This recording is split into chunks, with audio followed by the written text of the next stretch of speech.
sobre as questões climáticas e como isso pode afetar as transmissões. Eu queria entender como vocês estão se preparando nos próximos anos, se já foi feito algum estudo de possíveis impactos e se especialmente a ISA Energia está focando mais na prevenção ou na atuação rápida assim que tivermos algum efeito climático que possa ser muito danoso às linhas de transmissão. Nos últimos anos nós fizemos um estudo de quais são as previsões climáticas com o aquecimento global num cenário 30, 35, 40, caso a gente tenha materialização do aquecimento global.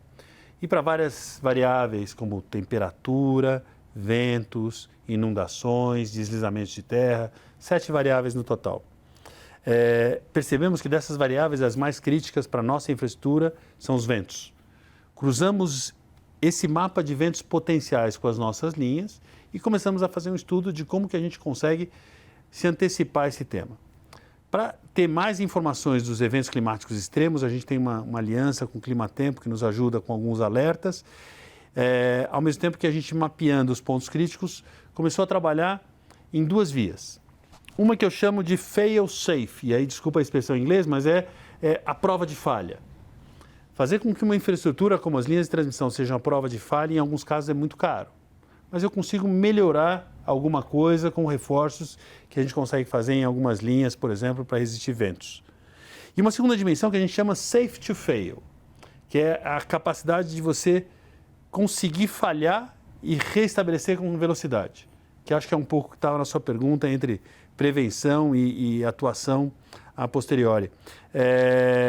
Para isso, a gente, entendendo quais são os pontos críticos, mapeando soluções como torres reservas próximas, equipes de prontidão, além de soluções que tentem minimizar potenciais impactos, caso a gente tenha esse tipo de evento, para minimizar impacto para a sociedade.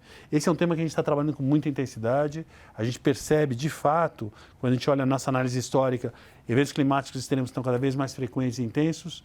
E, olhando para frente, a gente vai continuar avançando nisso, incluindo uma discussão importante com o regulador, para que a gente possa estar nesse programa que eu dizia safe to fail, né, a segurança para falhar e remediar rapidamente, está alinhado com os incentivos regulatórios para nossas ações.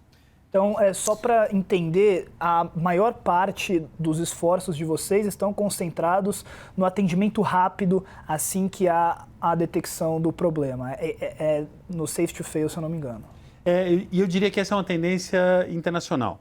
Se você pega, por exemplo, e talvez vocês já tenham visto, ou alguém que nos ouve tenha visto, quando você tem um furacão que vai passar na região da Flórida, é comum você ter o alerta, todo mundo se preparar, e na fronteira da Flórida você ter filas de carros e caminhões preparados para remediar a infraestrutura tão logo o furacão passe. Porque uma infraestrutura que aguente furacões, ela é extremamente cara.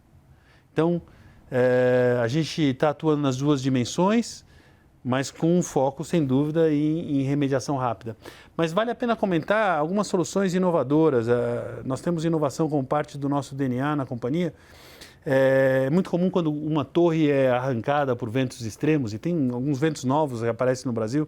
Tem um que chama downburst, parece uma pegada de um gigante que arrasa uma torre ou uma árvore de uma forma assustadora.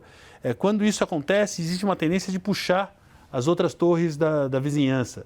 Então, a gente está criando uma tecnologia, ela já existe, a gente começa a adotar, que desconecta as torres laterais quando você tem algo que cai ou algo que se danifica. Então, são investimentos que ajudam a ser a prova de falha e me aceleram a remediação quando necessário. Rui,